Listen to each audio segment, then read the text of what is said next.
আসসালামু আলাইকুম এভরিওয়ান। আজ আমি দেখাবো এমন এক মিষ্টি রেসিপি যেটা একবার খেলে মনে হবে স্বাদের আসল রাজত্ব এটাই। ঘরে থাকা সেমাই দিয়েই তৈরি হবে এমন এক জর্দা যা খেয়ে আপনিও বলবেন এত মজার কিছু আগে খাইনি। অল্প উপকরণে অল্প সময়ে দেখুন কিভাবে এক প্লেট সেমাই জর্দা হয়ে উঠতে পারে আপনাদের পরিবারের প্রিয় মিষ্টি। ভিডিওটা শেষ পর্যন্ত দেখুন কারণ রেসিপির আসল টিপসটা থাকছে একদম শেষে। জর্দা সেমাই বানাতে আমাদের যা যা লাগছে: সেমাই, নারকেল কুড়ানো, আর লাগবে এখানে লিকুইড মিল্ক 4 কাপ পরিমাণে, তারপর লাগবে আমাদের এখানে বাদাম কুচি, কিশমিশ, ঘি, আর লাগবে পরিমাণ মতো চিনি। আর এখানে নিয়েছি 2টা তেজপাতা, 2টা দারচিনি, 2টা সাদা এলাচ আর একটা কালো এলাচ। প্রথমে ফ্রাইং প্যানে তেল গরম করে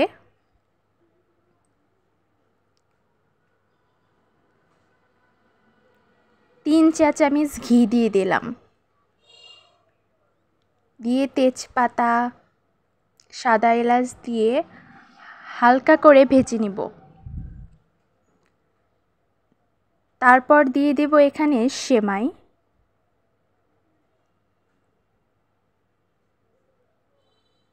দিয়ে ভালো করে নাড়াচাড়া করে ভেজে নিব। ভাজা হয়ে গেলে এর মধ্যে দিব নারকেল কুড়ানো। এখানে আমি 2টা নারকেল কুড়িয়ে নিয়েছি।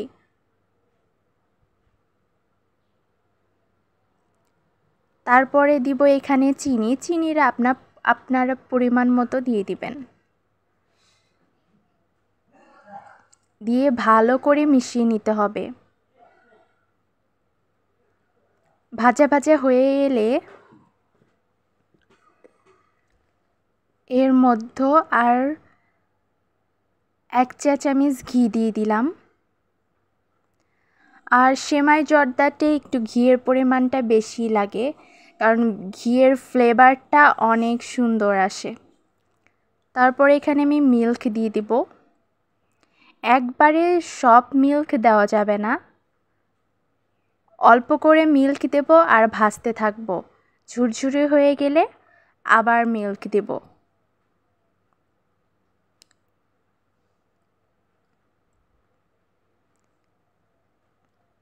অনবরত ভাজতে থাকতে হবে। আমার কাছে স্পেশালি ঘিয়ের স্মেলটা অনেক বেশি ভালো লাগে। এই তো আমরা 3 বারে মিল্কটা দিলাম। দিয়ে এখন অনবরত নাড়তে থাকবো।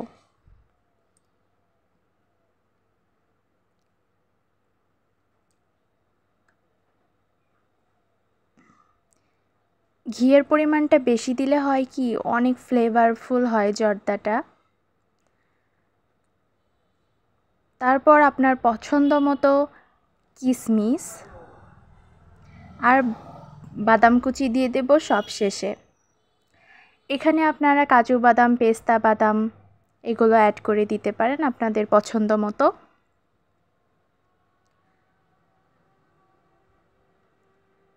অনবরত এভাবে ভাজতে ভাজতে এক পর্যায়ে দেখবেন যে সেমাইয়ের জর্দাটা একদম ঝুরঝুরে হয়ে এসেছে।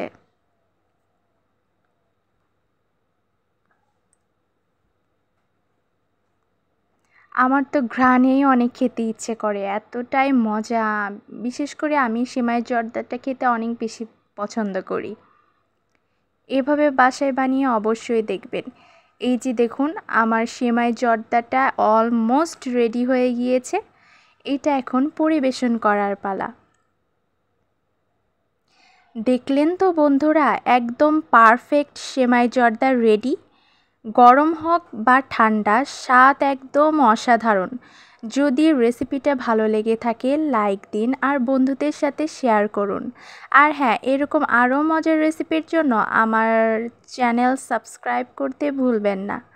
এবং ছোট ঘন্টার আইকনটা চাপুন। এভাবে প্রথমেই জানবেন নতুন ভিডিও আপলোড হয়েছে। দেখা হবে পরের ভিডিওতে।